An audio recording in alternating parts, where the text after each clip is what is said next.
हाय नमस्कार. काय चाललंय आपल्या मित्रांचं भाऊ बहिणींचं? तर झालं का मित्रांनो सर्वांचं जेवण? तर मित्रांनो आपलं काय अजून जेवण झालं नाही, जेवण करायचं आहे. मारू खेळावती समर्थला इकडे झालाय पिंकीचा स्वयंपाक. भाऊ बहिणीनं काय सांगाय तुम्हाला, मेंदूळा असं दुखून आलेला आहे भरपूर. दुखणं म्हणजे काय मित्रांनो, हे बीपी जे आहे बीपी आपली ते बीपी काय कमी व्हाय नाही. तर कमी व्हाय नाही म्हणल्यानंतर मित्रांनो गेलो होतो आज दवाखान्यात. चांगली बीपी 190 180 राहते. तर सकारल्यावाने होता येईल कारण दरकारा काम फुटतोय बघा. मग आपलं जे फॅमिली डॉक्टर आहे ते काय म्हणलं की एवढी बीपी चांगली नाही राहणं, कारण की तुम्हाला मग बीपीची गोळी चालू करावं लागेल तुम्हाला सांगितलं या. तर मग गेलो होतो आपण सरकारी हॉस्पिटलमध्ये. म्हणल्यानंतर त्यांनी 5 दिवस आपल्याला कोर्स करायला लावला, 5 दिवस सलग चेक करायला लावली बीपी. तर 5 दिवस सलग चेक केल्यानंतर ते पण म्हणले की बीपी जादाच राहतो या, त्याच्यामुळे होत आहे म्हणले तसं चक्कर हे येणार म्हणजे, कारण की बीपी भरपूर राहतोय ना. तर मग त्यांनी आपल्याला काल गोळी दिली होती खायला, म्हणजे 10 दिवसाच्या गोळ्या दिलेल्या आहेत त्या. तर त्या गोळ्यावरती मित्रांनो बघू म्हणले 10 दिवसांना आपण चेक करून अजून. तर सकाळी गोळी खाली, सकाळी गोळी खाल्यानंतर मग परत त्याला रात्री तर काय रातभर झोप नाही, मुठखाडा दुखायचा आणि ते खडा हल्ला की उमास निघायचं उमास. तर रात्री 3 वाजल्यापासून नुसत्या 2-2:30 पासून उलट्याच चालू होत्या बघा नुसत्या.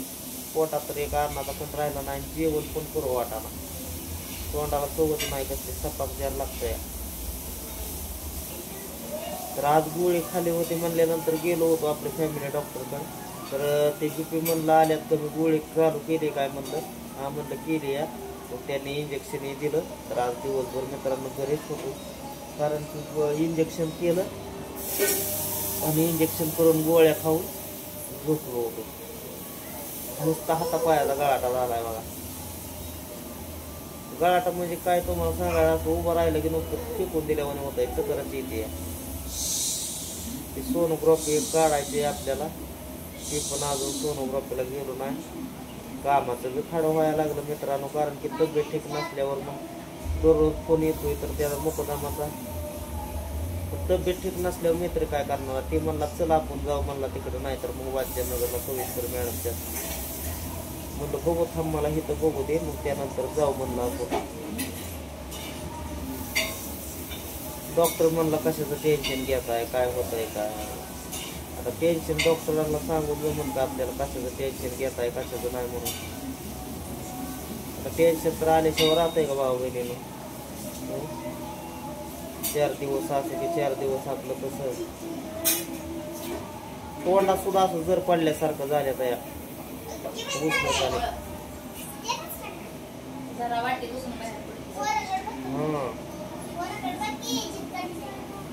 नुसतं तोंडात लाळूक लाळूक होत या. आज दिवसभर झोपून आहे बघा, नुसत्या गोळ्या खायचं झोपायचं काम चालू आहे. सकाळपासून नाही भाकर नाही ना काय नाही काय नाही खाली, भाकरच खाऊ वाटा नाही. फिरतंय माघारी. तर पिंकीला म्हणलं वांग तळ म्हणलं थोडं आपलं मिठाचं, त्यात बी मीठ कमी टाक म्हणलं, कारण की बीपीला मीठ लय खात नाही ते म्हणल्यावर त्याला म्हणलं मीठ थोडंसं कमी टाक, तेवढंच आपलं 4 घास बरोबर भाकर खायचे आणि गोळ्या खायच्या आणि झोपायचं मित्रांनो. कारण की आजारी पडायचं बरं का अगोदर पण इतकं नव्हतं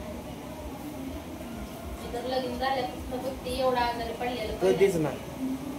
कधी गोळ्या औषध सुद्धा मी खात नव्हतो.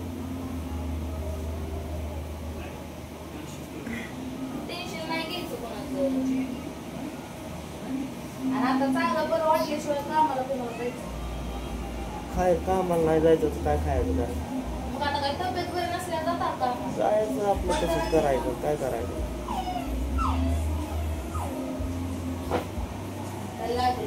डॉक्टरने भाऊ बहिणींनो अशी जी लक्षणं जे सांगितली होती का नाही, कारण की बीपी वाढल्यानंतर अशा अंगात समजा मुंगे येते ते, आणि मुंगे येऊन असं छाती दाब आल्यासारखा होतो या पाटकानात छातीत असं दुखतंय पाठी मागणं.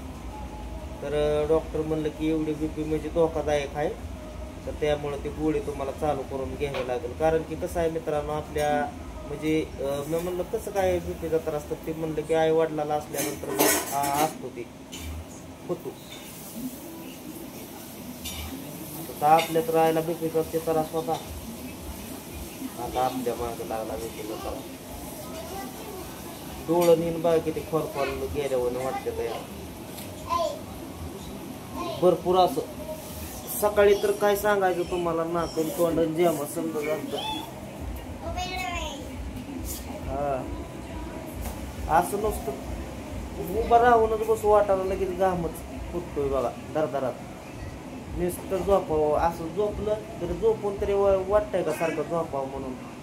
आपल्याला सारखी मित्रांनो इकडं तिकडं जायची सवय, कामधंदा करायची, आणि असं नाही झोपून सारखं राहू वाटत.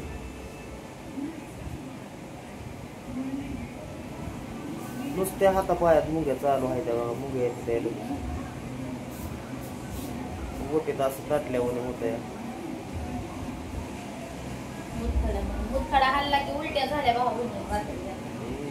डॉक्टर म्हणलं मुतखडा हल्ला की उलट्या होणार. वटीत चमकताय म्हणजे मुतखडा पुढं पुढं सरकतोय का काय काय दिवसा दुखतंय, रातचं दुखतंय. आता ताप लागला बघा चढायला की आता जीव गोळ्या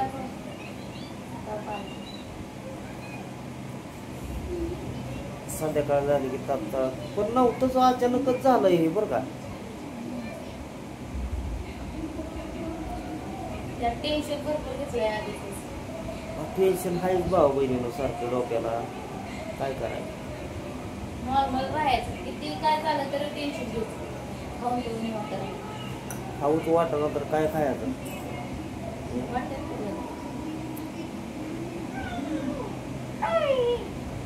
तिथं झाले ते का काय ते बी कळालं. डोळ्यातनं सुद्धा गरम वापा आल्यासारखं होत.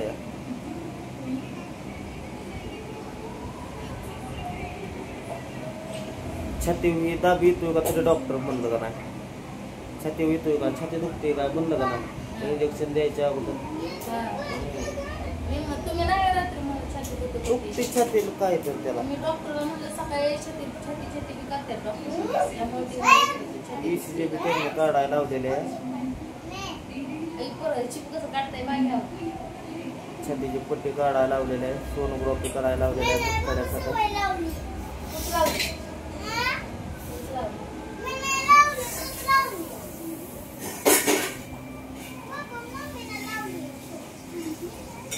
आपल्याला भाऊ बहिणीनं कामधंदा करायचं होतं, त्यामुळे काय घरी बसू वाटत नाही.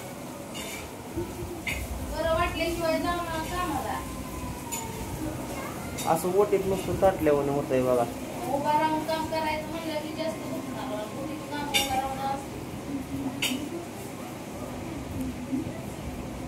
चौकोटा जाम झालं काय आता.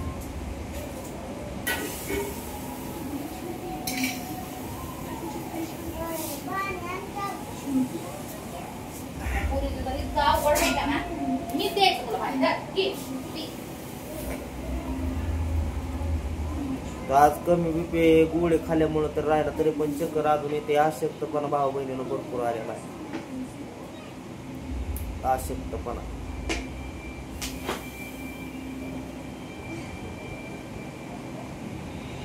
जर आल्या तरी जर असं बोला. डॉक्टर म्हणलं की पाटकानात छातीत दुखणं एवढं चांगलं नाही, बीपी म्हणजे चांगले नाही एवढं वाढणं. कारण की बीपीनं म्हणजे त्याचे लक्षणं बेकार बेकार आहे ते. म्हणजे आता त्यांनी सांगितलंय मला, पण तुम्हाला कसं मग सांगू असं. टेन्शन म्हणलं घ्यायचं नाही लय, आणि मीठ कमी खायचं, असं करायचं.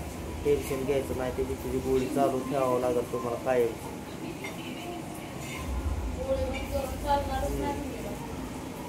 चालू ठेवावं लागेल. नॉर्मल येतो बघू आता नॉर्मल येते का नाही, पण तशी नॉर्मल तर नाही झाली. तर चला मित्रांनो, भेटू पुढल्या व्हिडिओमध्ये. घ्या तो सर्वांनी काळजी. Bye bye.